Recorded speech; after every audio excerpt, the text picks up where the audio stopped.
a economia, para mim, ela está na mesma categoria da psicologia. Em que sentido, tá? Quando o Olavo ele pega a coisa do Dr. Miller e faz as 12 camadas, e depois eu faço só uma representação visual das 12 camadas para ficar mais fácil de compreender, e claro, depois eu vou intuindo e deduzindo outras, né? Claro, eu estou trabalhando com essa porra tem, sei lá, 15 anos, né? Então, normal que eu tenha desenvolvido aquilo que o Olavo não desenvolveu, né? Beleza, então o que ele faz? Ele faz o seguinte, olha, o que ele entende? Existe uma hierarquia entre problemas, beleza?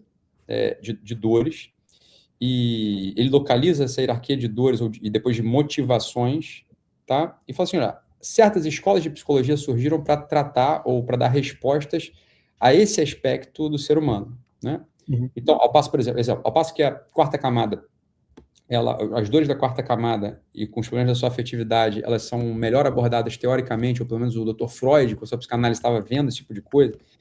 A do Jung é uma outra. Então, o Jung a quinta camada já não, diferente da quarta camada, na quarta camada o sujeito busca, simplificando pra caramba aqui, tá? Autoafirmação, na autoafirmação, validação afetiva. Na quinta camada o sujeito está querendo se afirmar no mundo, né? Então, o Jung, né, com a sua teoria, a gente pode intuir que é disso que ele está falando, ou pelo menos aquelas teses, elas estão tentando resolver ou explicar essas questões do ser humano, tá? Então, o que eu lá falar? Existem muitas escolas de psicologia porque não se pode estar de acordo, ele não diz assim, mas eu estou dizendo, não se pode estar de acordo ao que é a psique, né? Ou o que é a psique, então cada um está vendo isso por um ângulo. E existem várias escolas de psicologia tentando, cada uma a seu modo, resolver uma parte do problema, porque está vendo o problema de modo fragmentado. Então, na minha visão, a economia ela é igual, né? Analogamente, né? É uma analogia muito, muito precisa da economia com a psicologia aí. Por que existem tantas escolas de economia? Ora, porque a questão do valor e do trabalho organizado socialmente não podem ser percebidas como um fenômeno unívoco em todos os tempos, em todos os povos, em todas as circunstâncias, em todos os cenários, né? Deste modo, do ponto de vista econômico, eu digo, e não do ponto de vista cultural, por exemplo, os postulados marxistas acerca do valor do trabalho da organização social em torno destas duas coisas descrevem uma parte do real. Circunstâncias descrevem uma parte do real. É evidente quando você pega o Marx e você eleva o Marx para, de fato, só para a filosofia marxista, bem, aí eu não estou falando de uma outra história, estou falando da economia marxista. A economia marxista ela te dá muitas chaves de linguagem, assim como a psicanálise freudiana te dá muitas chaves de linguagem. Ela está certa? Olha, não. Não. Existem erros de postulado? Sim. Né? A epistemologia dela é completa? Não, de nenhuma das duas.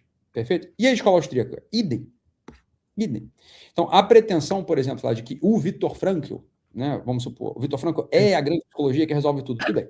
Tente resolver uma fobia de elevador com Viktor Frankl. Tu não vai conseguir. Né? Fobia de elevador você resolve com TCC. Beleza? Você não resolve. O Viktor Frankl ele não está vendo isso. Não é essa a pretensão dele. A coisa do sentido, por exemplo, não resolve medo de elevador. Tá. Beleza. Nesse sentido que eu disse, a escola austríaca, alguém que tente fazer toda a leitura econômica, ou pense que a escola austríaca tem recurso epistemológico para responder a todos os eventos de troca de valor e organização do trabalho em todas as sociedades, em todos os tempos, né, em todos os cenários, em todas as culturas, a minha visão é não entender a que a economia pretende, o que a economia pretende com a sua ciência. Foi isso que eu disse. Então, não é uma crítica à escola austríaca. Eu não fiz esse trabalho ainda. Na verdade, eu tenho um rascunho desse trabalho, tá? Um rascunho de 120 páginas já. Onde eu faço análise filosófica das escolas econômicas, seus postulados, seus princípios, etc., com epistemologia, naturalmente. Qual é a cosmovisão desses sujeitos, eventualmente uma antropovisão, eventualmente o que é o valor, o que é o trabalho, se eles trabalham esses conceitos ou não, etc., etc. Perfeito?